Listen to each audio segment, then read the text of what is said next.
Panatilihing masaya ang paglilibang. Ang paglalaro sa kasino ay para sa may edad 21 pataas lamang. Magtakda ng oras at limitahan ang gastos sa paglalaro. Huwag magsugal kung nalulungkot. Huwag hayaang makasira ng buhay at pamilya. Para sa impormasyon ukol sa responsible gaming, tumawag lamang sa hotline numbers 623-1869 at 0917-592-6618 o bisitahin ang www.casinofilipino.ph. Isang mensahe mula sa PAGCOR. Keep it fun. Game responsibly. Sa pamamagitan ng state-of-the-art 25,000 watts fully digital AM power stereo transmitter. Ito ang DZME 1530, numero 1 sa paghahatid ng mga sariwang balita, impormasyon, komentaryo, aliw, musika at public service. DZME 1530, una sa kanan, ang himpilang may paninindigan. Rex Kayanong sa Target On Air. Matapang na ibinahagi mga kaibigan ni Pangulong Duterte doon ho sa kanyang public address at marami daw hong masisibak. Masisibak ho sa pwesto mga kaibigan. Yun daw ho may kinalaman ho doon sa korupsyon. Kumbaga meron hong nakawan doon ho sa kanilang ahensya. Di ba kasama ho dyan ang Bureau of Customs. Number 1 naman ho talaga ang Adwana, ang Bureau of Customs, na kahit na sinong ilagay ho nating Custom Commissioner ho dyan mga kaibigan, maging ang tanggapan ng Bureau of Immigration. Di ba dito nga ho nabisto yung sinasabing pastillas way back Secretary Vitaliano Aguirre dyan ho sa Bureau of Immigration. At magkakaroon daw muli ng tatanggalan ho dyan ho sa PhilHealth. Alam niyo, napakarami ho talaga. Kung iisa-isain ho natin mga kaibigan, talaga maraming masisibak ho dyan. Ang problema ho kasi dyan, yung mga nag-i-endorse na hindi ho pwedeng tanggihan. Sabi ko nga ho sa inyo, iba ho yung bulong doon ho sa sigaw. May mga sumisigaw na, kasi ho dang dapat ito palitan Ito ho alisin. Pero siya ho yung matatag na hindi ho kayang gibain. Kaya nga sabi, kumbagay magpapatuloy daw yung investigasyon at gugulong daw yung mga ulo nito. Kumbaga dapat to masampula, di ba? Ipinagutos nga ho ng bagong pinuno ng PhilHealth na si Dante Gueran. Ito yung dating nasa NBI dahil sumabog ho ngalangalan nung isang retired general na inassign ho dyan sa PhilHealth. Kumbaga, tapos na ho yung kwentuhan ho doon.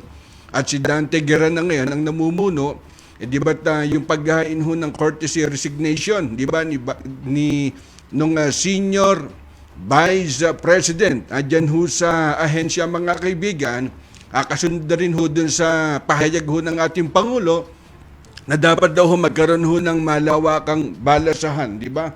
Pagka sinabing balasahan mga kaibigan, kumbaga alisin, ilipat ho dun sa ibang ahensya, maglagay ho dito, alisin ho. Yun hinasabing malawakang balasan, kumbaga reforma, kumbaga ho sa hanay ng PNP, magkakaroon ho ng reshuffle. Di ba magpapatuloy mga kaibigan, hanggang ngayon yung investigasyon, yung sinasabing task force, di ba ito ho yung binuo di ba ng ating Pangulo para imbestigahan yung sinasabing anomalya dyan ho sa PhilHealth. Di ba? Samantala, marami daw hong tinanggal sa pwesto. At doon ho sa ibang ahensya ho ng gobyerno, dahil kung matatandaan nyo, di ba nagbabala ho ating Pangulo, si Digong, doon ho sa mga opisyal ng Department of Public Works and Highway, yung sinasabing sangkot, doon ho sa mga ghost project. Mamaya ho natin pag-uusapan ho yan dahil yung mga ghost project mga kaibigan, abay, kumbaga napakabilis di ba, na paraan para magsagawa ho ng korupsyon sa bawat ahensya, di ba?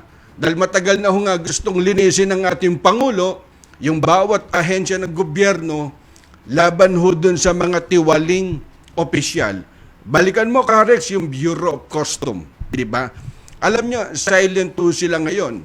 Pero baka hindi nyo ho alam, palibas at uso ho ngayon ng online, yung mga paglabas ho ng kargamento ho dyan, puro through online na. Di ba kagaya ho dun sa sinasabing every Friday, yung naka-prangketa na. May mga nagkukwento ho sa atin na wala na hong umiikot ho dyan, Karex. yung mga custom broker, yung mga player, smuggler, kasi hudang sino pa nasa likod ho niyan, mahirap nang mahuli yan, Karex, dahil binago na ho nila yung sistema. Di ba? Tama ho yun. Kumbaga, para mapagpublihan, yung smuggling. Di ba? Diyan naman ho sa Bureau of Immigration. Abay, sandamukal ho dyan yung mga illegal alien na labas-pasok dito ho sa bansa ho natin.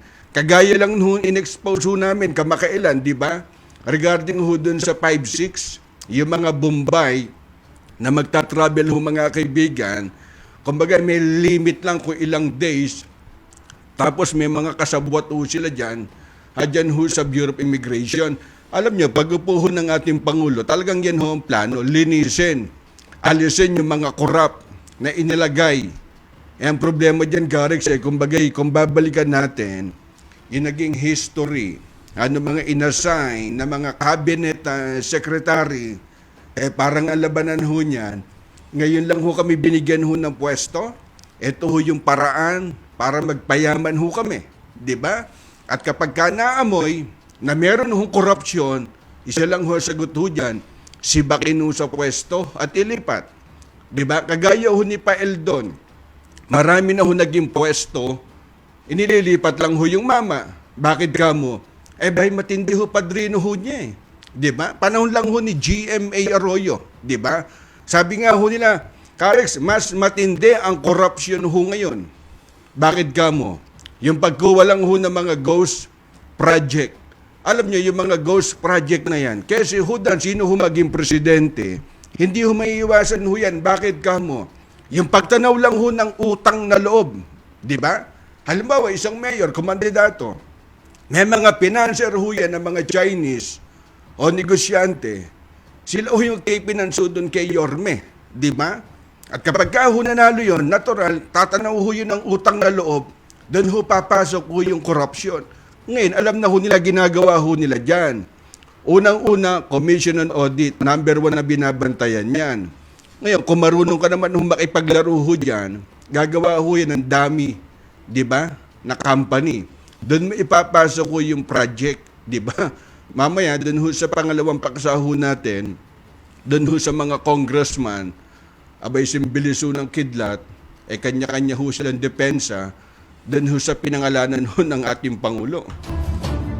Natural, sabi nga ho nila, hindi, wala naman ho nga ebidensya. May bigat ho doon yung collateral damage Aba, nanonood daw ho sa atin ang Shark, dyan ho sa Quezon City. Salamat kay Boss Hadley Mariano. At saka doon sa Bagsi Promotion. At isa lang daw ho makakausap ho natin, si Jepa De Luna, ating makakausap po mamaya via Zoom, mula ho dyan sa Sharka 9-Ball Showdown, dyan ho sa Quezon City. At kahapon nga, napakarami hong tumawag ho sa amin. At sabi, Karex, lagi nababanggit yung DCME 15:30 at yung programa nyo, ha? Oras sa Pilipinas sa 3:30 ng hapon. Ang oras natin sa inyo ng Pagcor. Panatilihing masaya ang paglilibang. Ang paglalaro sa kasino ay para sa may edad 21 pataas lamang. Magtakda ng oras at limitahan ang gastos sa paglalaro. Huwag magsugal kung nalulungkot. Huwag hayaang makasira ng buhay at pamilya. Para sa impormasyon ukol sa responsible gaming, tumawag lamang sa hotline numbers 623-1869 at 0917-592-6618 o bisitahin ang www.casinofilipino.ph. Isang mensahe mula sa Pagcor. Keep it fun. Game responsibly.